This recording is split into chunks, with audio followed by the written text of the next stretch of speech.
Hi friends, அழகு அழகு serial upcoming எபிசோடுக்கான review பார்ப்போமா? மதி, மலர், ரேவதி 3 பேருமே வாட்ஸ்அப்பில் குரூப் சேட் பண்ணுறது நம்ம பாக்யராஜுக்கு தெரிய வருது. பாக்யராஜுக்கு மலர் தன்னை காமெடியாக பேசியிருக்கா அப்படின்னு சொல்லிட்டு எல்லாமே தெரிய வருது. பாக்யராஜ் மொக்க வாங்கின கதை என்னன்னு தெரியுமா? உங்கள் தம்பி மொக்க வாங்கின கதை என்னன்னு தெரியுமா ரேவதின்னு சொல்லிட்டு மலர் குரூப் சேட்டில் பேசியிருக்கிறது பாக்யராஜுக்கு தெரிய வருது. தெரிஞ்சுக்கிட்டு பாக்யராஜுக்கு என்ன நம்மளை பற்றி இவ என்ன பேசியிருக்கா அப்படின்னு சொல்லிட்டு ரொம்பவே அதை தெரிஞ்சுக்கணும்னு சொல்லிட்டு ஆர்வப்படுறாங்க. ஆனால் மலர் சொல்லவே மாட்டேங்கிறாங்க. நான் சொல்ல மாட்டேன், நீங்கள் உங்களுக்கு சர்ப்ரைஸாகவே இருக்கட்டும் அப்படின்னு சொல்ல, நம்ம பாக்யராஜ் கிச்சனுக்குள்ளே மதி இந்த மாதிரி நீங்கள் ஒரு வாட்ஸ்அப் குரூப் வச்சுருக்கீங்கள்ல, அதில் என்னை பற்றி நான் ஏதோ மொக்க வாங்கின கதைன்னு சொல்லி மலர் பேசியிருக்கா, அது என்னன்னு எனக்கு தெரியணும், ப்ளீஸ் சொல்ல அப்படின்ட்டு பாக்யராஜ் கேட்குறாங்க.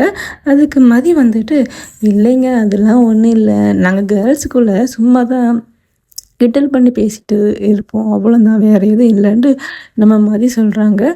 அடுத்து பார்த்தீங்கன்னா பாக்யராஜுக்கு இல்லை, புருஷனை கொஞ்சம் விட்டு கொடுத்து பேசியிருக்கா, எனக்கு தெரியணும், அது என்ன கதைன்னு எனக்கு தெரியணும் அப்படின்னு சொல்ல, மதி இதெல்லாம் ஒன்றும் விட்டு கொடுத்து பேசுகிறது இல்லைங்க, உங்கள் மேலே அவங்க ரொம்ப பாசமாக இருக்காங்க, சும்மா கிண்டலுக்கு தான் பேசிகிட்டு இருந்தோம், வேறு எதுவும் இல்லைன்ட்டு மதி சொல்கிறாங்க.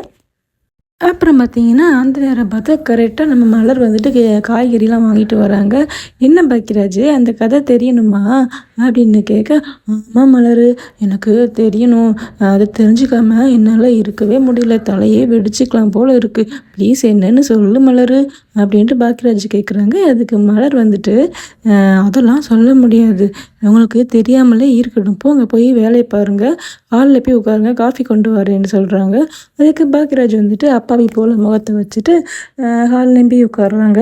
உடனே நம்ம மதி மலர்கிட்ட, என்னங்க அவங்க தான் அவ்வளோ இதாக கேட்குறாங்கல்ல, நீங்கள் சொல்லலாம்ல அது என்னண்டு, பாவமாக இருக்குது அவங்கள பார்த்தாலே அப்படின்னு சொல்ல, அதுக்கு மலர் இல்லை மதி, சொல்லக்கூடாதுன்னெலாம் இல்லை, கொஞ்சம் விட்டு பிடி பொண்ணு தான், சொல்லாமல் இருந்துட்டு அவருக்கு முகத்தில் ஒரு தவிப்பு இருக்குது பார்த்தியா, அதை பார்க்குறதுக்கு இவ எப்படா சொல்லுவாங்கிற மாதிரி நல்லா இருக்குது, அதனால தான், வேறு எதுவும் இல்லைன்ட்டு மலர் சொல்கிறாங்க. மதியும் அதை பார்த்துட்டு சிரிக்கிறாங்க.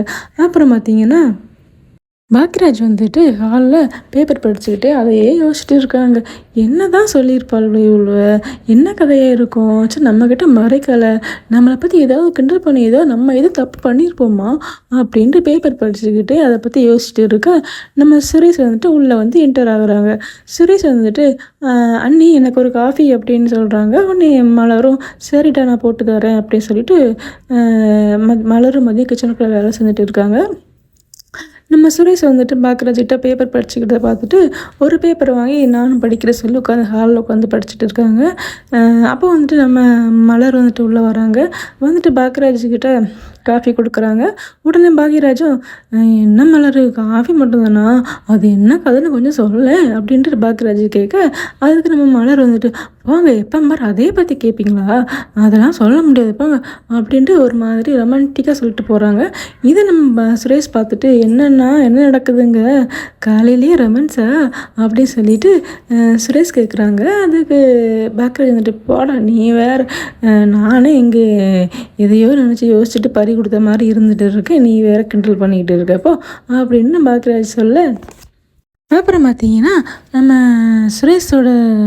பாக்யராஜோட முகமே சரியில்லாமல் இருக்குது. இதை சுரேஷ் பார்த்துட்டு, என்ன இவன் முகமே சரியில்லையே, ஏதாவது இருக்குமா அப்படின்னு சொல்லிட்டு நம்ம பாக்யராஜ் கிட்ட கேட்குறாங்க சுரேஷ்.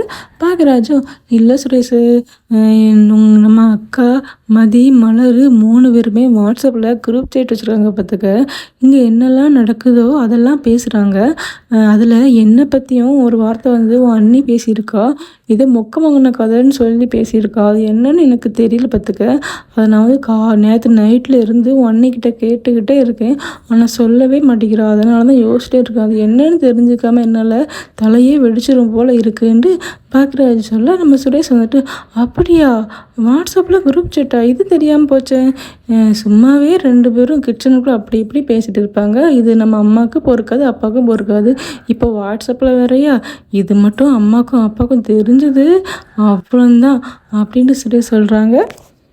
அப்புறம் பார்த்தீங்கன்னா, பாக்கியராஜ் வந்துட்டு, "ஆமா சுரேஷு, 3 பேருமே டெய்லி இங்கே என்னெல்லாம் நடக்க சொல்லிட்டு வாட்ஸ்அப்பில் பேசிகிட்டு இருக்காங்க. நேற்று நைட்டு என் கண்ணு முன்னாடி தான் உங்கள் அண்ணி மலரும் பேசுனா. அப்போ தான் அந்த மொக்க வாங்கின கதைன்னு சொல்லிட்டு நான் எல்லாமே பார்க்கும்போது எனக்கே தெரிஞ்சுது. அது என்னன்னு கேட்டால் சொல்லவே மாட்டேங்க சுரேஷு" அப்படின்ட்டு பாக்கியராஜ் சொல்கிறாங்க. அதுக்கு சுரேஷ் வந்துட்டு, "வாங்க நான் நான் வேணால் கேட்டு பார்க்கட்டுமா?" அப்படின்னு சுரேஷ் சொல்கிறாங்க. அதுக்கு பாக்யராஜ் வந்துட்டு, "இல்லை இல்லை, நான் எவ்வளவோ கேட்டு பார்த்துட்டேன். ஆனால் உன் அண்ணியும் சொல்ல மாட்டேங்கிறா, மதியும் சொல்ல மாட்டேங்கிறா, என்னன்னு தெரியல" அப்படின்னு சொல்ல, "அப்படியா, சரி விடு, நான் உனக்கு அது என்னன்னு கண்டுபிடிச்சி சொல்கிறேன்" அப்படின்னு சொல்ல, சுரேஷ் வந்துட்டு மதிக்கிட்ட போயிட்டு, "என்ன வாட்ஸ்அப்பில் குரூப் சேட்லாம் வச்சுருக்கீங்களாமே, எங்கே என்னெல்லாம் நடக்குது சொல்லிட்டு பேசிகிட்டு இருக்கீங்களாமே" அப்படின்னு கேட்குறதுக்கு, "ஆமாம், உங்களுக்கு யார் சொன்னா?" "அண்ணே தான் சொன்னா" அப்படின்ட்டு சுரேஷ் சொல்ல, அதுக்கு மதி வந்துட்டு, "ஆமாம்மா, இங்கே என்னெல்லாம் நடக்குது சொல்லிட்டு எங்களுக்குள்ள நாங்கள் பேசிக்கணும்ல, அதனால தான் டெய்லியும் பேசிப்போம்" அப்படின்ட்டு மதி சொல்ல, "ஏன் கிச்சனுக்குள்ளே பேசுகிறது போதாதா, வாட்ஸ்அப்பில் வேறு பேசணுமா? இது மட்டும் அம்மாவுக்கு தெரிஞ்சது வை, அவ்வளோதான் பார்த்துக்க" அப்படின்னு சொல்ல, அதுக்கு மதி வந்துட்டு, "இல்லாட்டினா உங்கள் அம்மா எதுவுமே பேச மாட்டாங்க பாரு, போங்க போங்க, உங்கள் வேலை ஏதோ அதை பாருங்கள், ஸ்டேஷனுக்கு போங்க" அப்படின்ட்டு மதி சொல்கிறாங்க. அப்புறம் பார்த்தீங்கன்னா, சுரேஷ் வந்துட்டு மதிக்கிட்ட, அண்ணனை பற்றி ஏதோ பேசியிருக்கலாமே, ஏதோ மொக்க வாங்கின கதை, அது தெரிஞ்சுக்காம அவன் பைத்தியம் முடிச்ச மாதிரி அதே பேசிக்கிட்டே இருக்கான். அது என்னன்னு கொஞ்சம் சொல்லேன், நானே அவங்ககிட்ட சொல்லிடுறேன் அப்படின்ட்டு சுரேஷ் சொல்கிறாங்க. அதுக்கு மதி வந்துட்டு, "அதெல்லாம் சொல்ல முடியாது, அவங்க மலர் வந்துட்டு பர்மிஷன் கொடுக்கல, அது அவங்ககிட்ட கேட்டு தெரிஞ்சுக்கோங்க" அப்படின்ட்டு மதி சொல்கிறாங்க. அதுக்கு சுரேஷ் வந்துட்டு, "இப்போ நீ சொல்லலை, நானே செல்லை வாங்கி பார்ப்பேன் பார்த்துக்க" அப்படின்னு சொல்லி சுரேஷ் சொல்கிறாங்க. "பார்ப்பீங்க பார்ப்பீங்க, உங்கள் வேலை ஏதோ அதான் பாருங்கள், இது பொம்பளைக்குள்ளே பேசுகிறது, இதெல்லாம் நீங்கள் வந்துட்டு உள்ளே என்டர் ஆகக்கூடாது சரியா" அப்படின்ட்டு மதி சொல்கிறாங்க. சுரேஷ் மதியம் பேசிகிட்டு இருக்கும்போது கரெக்டாக ராஜலட்சுமி வராங்க.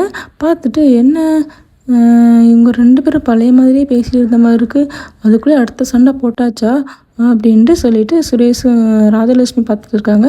அப்போ பார்த்து கரெக்டாக மலர் வராங்க. மலர் வந்ததும் சுரேஷ் வந்துட்டு மலர்கிட்ட, நீ அண்ணனை பற்றி என்ன தான் பேசுகிறீங்க, ஏதோ மொக்க வாங்கின கதைன்னு சொல்கிறீங்க, அண்ணன் அது தெரிஞ்சுக்காம தலை வெடிச்சு போய் இந்த மாதிரி இருக்கான், ப்ளீஸ் சொல்லுங்கள், நானே சொல்லிடுறேன்" அப்படின்ட்டு சுரேஷ் சொல்ல, "அதெல்லாம் ஒன்றும் இல்லைடா, சும்மா உங்கள் அண்ணனை வெறுப்பேற்றுறதுக்காக நான் வந்து பண்ணேன், அவ்வளோதான், சும்மா சின்ன இதுதான், வேறு எதுவும் இல்லை" அப்படின்ட்டு நம்ம மலர் சொல்கிறாங்க. அதுக்கு வந்துட்டு சுரேஷ் வந்துட்டு, "என்ன நீங்கள், அவன் என்னென்னா அங்கே அப்படியே ஃபீல் பண்ணிகிட்டு இருக்கான், நீங்கள் ஏதோ சின்ன கதைன்னு சொல்கிறீங்க, இதுக்கு அவன் அந்தளவுக்கு ஃபீல் பண்ணிகிட்டு இருக்கான், அப்படி என்ன தான் கதை சொல்லுங்கண்ணே" அப்படின்ட்டு சுரேஷ் கேட்க, "அதெல்லாம் ஒன்றும் இல்லைடா போடா" அப்படின்னு மலர் சொல்லிட்டு போயிடுறாங்க. ராஜலட்சுமி பார்த்துட்டு, "என்ன 3 பேரும் சிரிச்சு சிரிச்சு பேசிகிட்டு இருக்காங்க, எப்போவும் சண்டை தானே போடுவாங்க, இப்போ என்னாச்சு, வேறு ஏதாவது பிளான் பண்ணுறாங்களா" அப்படின்ட்டு மனசுக்குள்ளேயே நினச்சிட்டு இருக்காங்க.